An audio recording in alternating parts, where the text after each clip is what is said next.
Hello friends, welcome to Angel Maths competition. तो friends, आज की वीडियो बहुत ही ज़बरदस्त वीडियो है आपके सामने, और इस वीडियो में मैं हर क्वेश्चन आपके सामने खतरनाक और टेक्निकल तरीके से हर क्वेश्चन का सॉल्यूशन कराऊंगा, और बहुत ही ज़बरदस्त तरीके से आपको क्वेश्चन की लैंग्वेज और इक्वल टू इक्वल से कॉन्सेप्ट देखने को मिलेगा। तो आइए फ्रेंड, स्टार्ट करते हैं आज की वीडियो का पहला क्वेश्चन। बहुत ही ज़बरदस्त, और ये सभी क्वेश्चन आपको UP police, SSC, CGL, Delhi police हर एग्जाम में आपके लिए बहुत ही फायदेमंद और खतरनाक साबित होंगे, जो आपके एग्जाम को क्रैक कराने में मदद करेंगे। तो आइए पहला क्वेश्चन, एक 3 अंकीय संख्या का प्रत्येक अंक 3 का गुणज है। देखिए, क्वेश्चन की लैंग्वेज और माइंड से क्वेश्चन करना है, और इसी तरह मैथ होता है। 3 अंकीय संख्या का प्रत्येक अंक, देखिए यहां पर 3 अंकीय संख्या आ जाएगी आपकी, इकाई, दहाई, सैकड़ा, 3 अंकीय संख्या आएगी यहां पर। उसका प्रत्येक अंक, ये अंक भी, ये अंक भी और ये अंक भी, प्रत्येक अंक 3 का गुणज है, यानी कि 3 से कटने वाला है। यदि इस संख्या का, इस पूरी 3 अंकीय संख्या का अंतिम अंक एक सम संख्या है, यहां पर सम संख्या, अर्थात सम संख्या जो 3 से कटने वाली हो। देखो, 3 से कटने वाली सम संख्या कौन सी होगी? 6 होंगी। देखो, 3 से कटने वाली, यानी 3 का गुणज सम संख्या है, या 3 दूनी 6 और 3 चौक 12, ये 2 अंकों में आ जाएगी। तो 2 अंक यहां नहीं लिख सकते, इसलिए हम यहां लिखेंगे उसका अंतिम अंक, ये वाला अंक एक सम संख्या होगा। सम संख्या, ये रहा सम संख्या। बिल्कुल क्लियर हो चुका यहां तक? आगे बढ़ेंगे, और 3 अंकों का योग 12 होगा। 12, देखिए योग भी 12 होना चाहिए इन तीनों का। देखो, 6 में 6 और इन दोनों संख्याओं के 6 और उनके अंकों का योग होना चाहिए, तभी तो योग 12 होगा। और यहां पर दोनों अंक 3 का गुणज होने चाहिए, तो यहां पर भी मैं 3 लिखूंगा, यहां पर भी मैं 3 लिखूंगा। देखो, 3 का गुणज भी है और सभी तीनों अंकों का योग 12 भी है। 3 और 3 6 और 6 12 भी है। तो हमारी 3 अंकीय संख्या आ गई 336। बहुत आसानी से, दिमाग से, माइंड से होते हैं ये क्वेश्चन, माइंड से करना चाहिए, क्योंकि राइटर भी माइंड से ही क्वेश्चन को बनाता है, और हमें माइंड से ही क्वेश्चन का सॉल्यूशन देना होगा। तो 336 आ गई 3 अंकों की संख्या, तो इस संख्या का 25% बताए, तो वह संख्या आ गई हमारी 336। अब इसका 25% होता है 1/4। 4 × 32, 1 बचेगा, होगा 16, 4 चौक 16, 1/4 होगा इसका 84। तो इसका 25% आ गया 84। ये रहा हमारे क्वेश्चन का आंसर, ऑप्शन सी।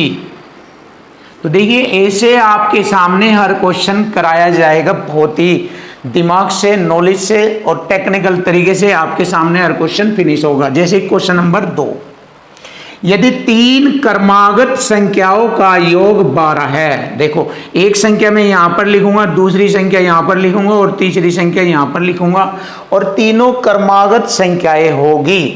जैसे क्रमागत संख्याएं लिखना शुरू कर देते हैं हम, 1 2 3 4 5 6 7, इस तरह लिखना शुरू कर देते हैं। तो इन्हीं में से हमारी 3 क्रमागत संख्याएं आएगी और उनका योग 12 होगा। तो देखो, अगर मैं यहां से देखूं 3 क्रमागत संख्या 1 2 3, इनका योग 12 नहीं होता, छोड़ दो। 2 3 5 और 4 9, 12 नहीं हुआ, इसको भी हटाओ। 3 और 4 7 और 5 12, ये रही 3 क्रमागत संख्याएं। देख लीजिए, ये रही आपकी 3 क्रमागत संख्याएं। माइंड से होते हैं क्वेश्चन। तो मैंने लिखा 3 4 और 5। अब देख लीजिए, इनका योग 12 है, तो दूसरी और तीसरी संख्या का गुणनफल बताना है। देखिए, ये पहली संख्या, ये दूसरी संख्या और ये तीसरी, तो ये होगी दूसरी और तीसरी का गुणनफल बताना है, इनका गुणा, यानी कि हो गया 4 पंजे 20। तो दूसरी और तीसरी का गुणनफल आ गया 20, और यही हमारे क्वेश्चन का आंसर बन गया 20। तो देख लीजिए, ऑप्शन ए हमारे क्वेश्चन का आंसर है 20। क्वेश्चन नंबर 3, देखिए क्वेश्चन नंबर 3 बहुत ही बेस्ट और जबरदस्त क्वेश्चन आपके सामने, जैसे कि आपके सामने क्वेश्चन 3 और 4 लिखा हुआ है। तो देखिए, बहुत ही जबरदस्त क्वेश्चन, इसमें x की वैल्यू फाइंड हमें करनी है। 625 की घात 2x - 3 बराबर 25 की घात 6 पर घात 1, पर घात 6, उस पर घात 10। तो इस तरह से घात के ऊपर घात के ऊपर घात चढ़ रही है। तो हमें यहाँ पर x की वैल्यू फाइंड करनी है। तो सिंपल सा तरीका है, देख लीजिए, यहाँ से क्वेश्चन आसान होगा। अगर मैं 1 पर घात कुछ भी लिख दूं, 2 लिख दूं, 3 लिख दूं, 6 लिख दूं, कुछ भी लिखता चले जाओ, घात पर घात, घात पर घात कुछ भी लिखता चले जाओ, तो इसका मतलब क्या होगा? देखिए, इसका मतलब होगा 1 की घात 2 का मतलब होगा, इसको 2 बार लिखेंगे, 1 गुणा 1, तो 1 ही होगा इसका अर्थ। यानी कि इस पर घात कुछ भी आ जाए, जैसे 1 की घात n, तो इसका मतलब 1 ही होगा। n का मतलब कोई भी नंबर आ सकता है, 1 पर घात के रूप में कोई भी नंबर आ सकता है, कितना ही बड़ा कितना ही छोटा, तो उसका मान 1 होता है, जैसे कि मैंने आपको यहाँ पर बताया है। तो यहाँ पर यही कंडीशन दी गई है। हम देखते हैं यहाँ से 1 पर घात दिखाई गई है, 1 पर 6, 6 पर 10, तो इसका मतलब इस सभी वैल्यू का मान हो जाता है 1। जब 1 हो जाता है तो 6 पर घात 1 का मतलब 6, देखिए 6 पर घात 1 का मतलब हो गया 6। तो अब ये 6 जो है 25 की घात हो जाएगी 6, तो इसको लिखेंगे। देखिए, इन दोनों का बेस बराबर कर लेते हैं, यहाँ पर 25 है बेस के रूप में और यहाँ 625 है ये, तो इसका बेस भी 25 बनाएंगे। तो 625 होता है 25 का वर्ग। अब वर्ग का मतलब घात 2 हो जाएगी। अब घात 2 की गुणा 2x - 3 में करेंगे, तो 2 दूनी 4x - 2 × 6 और बराबर 25 की घात ये 6 रह जाएगा हमारा इधर। अब देखिए, आसानी से यहाँ पर x का मान आ जाता है, बेस से बेस काटा मैंने, 25 से 25 और -6 को 6 में जोड़ देंगे इधर ले जाकर, तो 4x बराबर हो जाएगा 12, 4 × 3 = 12, तो x की वैल्यू आ गई हमारी 3 और यही हमारे x का मान है, x बराबर 3। बहुत ही आसानी से क्वेश्चन का आंसर आपके सामने आ चुका है कि x का मान 3 है। अब नेक्स्ट क्वेश्चन देखते हैं, बहुत ही ज़बरदस्त। देखिए, ये करनी की घात है, ये 3 घात वाली करनी है, ये 8 घात वाली करनी है। जब करनी घातों की जो संख्या है, इन पर 3 और 8, यदि हम इन दोनों की गुणा करें तो 3 × 8 = 24 हो जाएगा। और ये करनी घत का जो चिन्ह होता है इसका, ये हटा देते हैं हम। अगर हम इनको हटाए, बट ये तब हटेगा जब हम इन दोनों की आपस में गुणा करेंगे, तो इन दोनों की गुणा करके तो बटे में आएगा और इन घातों की यहाँ पर जो घात बनेगी उनकी गुणा करके ऊपर आएगा। तो देखिए, 81 की पावर 2 है, यहाँ पर 81 की घात 2 है, तो इसको सबसे छोटे बेस में लिखेंगे। 81 को 3 के बेस पर, 3 × 3 = 9, 3 × 27 = 81, 3 की घात 4 बनती है। अब 4 दूनी घात में करेंगे, 4 की गुणा, 4 दूनी 8, 3 = 24, तो हम इसको ऐसे लिख सकते हैं बहुत ही आसानी से, 3 की घात ये तो ऊपर आ जाएगी 24 और यहाँ पर इनकी घातों की गुणा हो जाएगी, 3 × 8 = 24, ये बटे में आ जाएगी 1/24 ऐसे। अब इसको अमल कर लेंगे, हमारा मान आ जाएगा 24 से 24 कटा, 3 की घात 1 3 होता है और यही हमारे इस क्वेश्चन का आंसर आ चुका, ऑप्शन डी।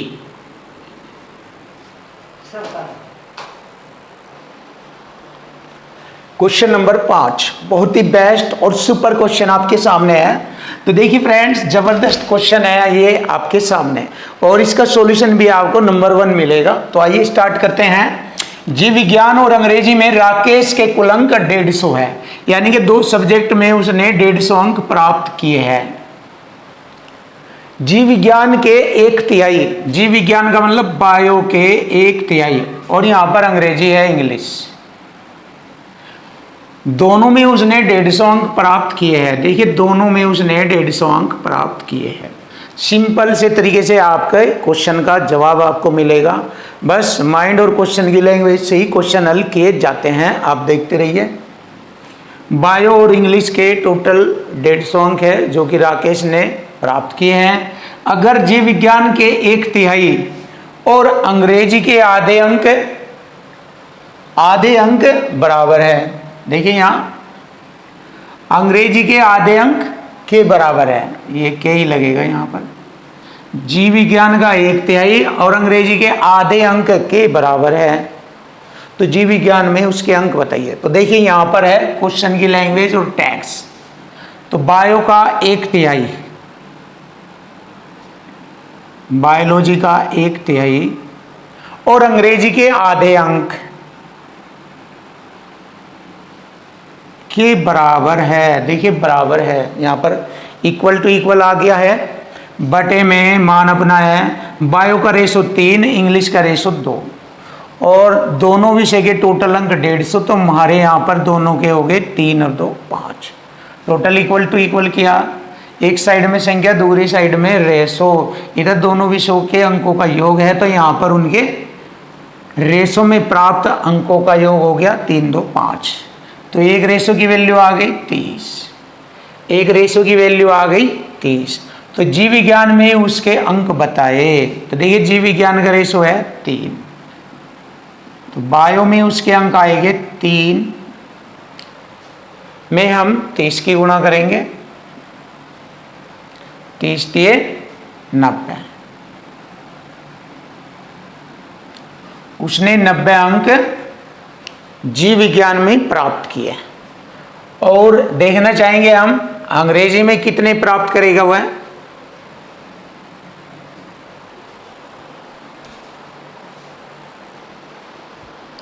क्वेश्चन नंबर 6, एक पिकनिक में 240 व्यक्ति गए।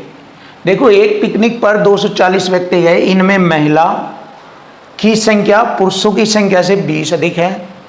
देखिए क्वेश्चन की लैंग्वेज से आसान किया जाएगा क्वेश्चन।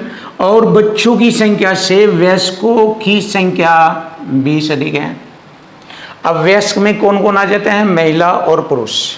तो हम यहाँ पर लिख लेते हैं मैन और वोमेन, और यहाँ पर बच्चे लिखेंगे।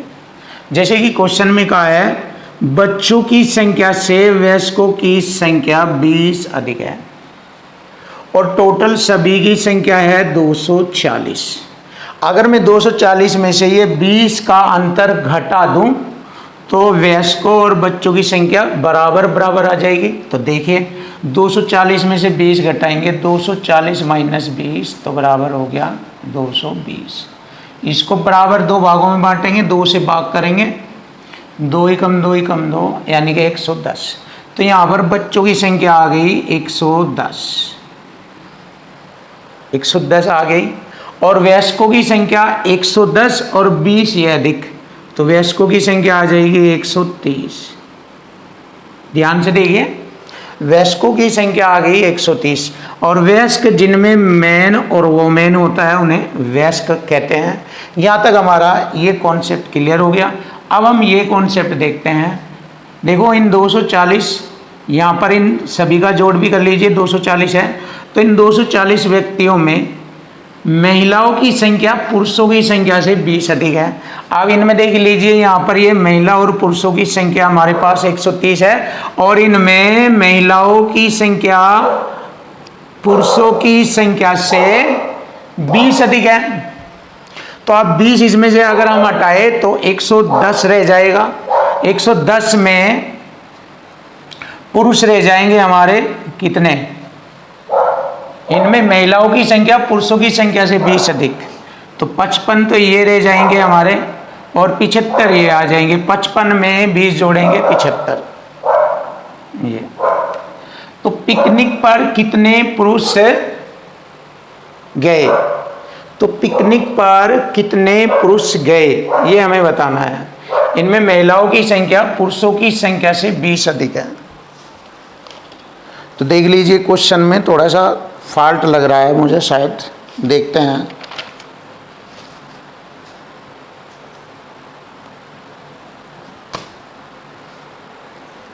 क्वेश्चन है आपका ये रहा, यह महिलाओं की संख्या से पुरुषों की संख्या 20 अधिक है। देखो अगर हम इस तरीके से करते हैं क्वेश्चन की लैंग्वेज में, महिलाओं की संख्या पुरुषों की संख्या से 20 अधिक है, तो हमारा बिल्कुल सही जवाब होगा इसके अकॉर्डिंग। तो यहाँ पर हम ये ऑप्शन बदल देंगे क्योंकि इसमें पूछा गया है पिकनिक पर कितने पुरुष गए, 55। तो यहाँ पर हमारा जो है मिस्टेक हो गई थी यहाँ पर ऑप्शन में, तो हमने चेक किया है क्वेश्चन कि कहाँ फॉल्ट है, उसको मैंने सही किया है। और अब आप इस क्वेश्चन को सोल्व करेंगे तो आपका क्वेश्चन बिल्कुल एक्यूरेट, बिल्कुल सही हो चुका है। तो हमारे क्वेश्चन का आंसर बन जाता है पिकनिक पर कितने पुरुष गए। तो पिकनिक पर जाने वाले पुरुषों की संख्या थी 55, जो कि ऑप्शन ए हमारे क्वेश्चन का आंसर बनता है। तो फ्रेंड्स बहुत ही अच्छा, अगर आप माइंड लगाएं इसमें और ध्यान से अच्छे तरीके से इसको समझे देखें तो बहुत ही ज़बरदस्त तरीके से मैंने इसका आंसर आपको दिया है। तो आप बहुत ही टेक्निकल तरीके से क्वेश्चन को सीख रहे हैं। अगर आप इस तरीके से मैथ सीखते हैं तो आपका मैथ इतना ज़बरदस्त और ख़तरनाक हो जाएगा कि आप क्वेश्चन की लैंग्वेज से ही क्वेश्चन को सोल्व करेंगे।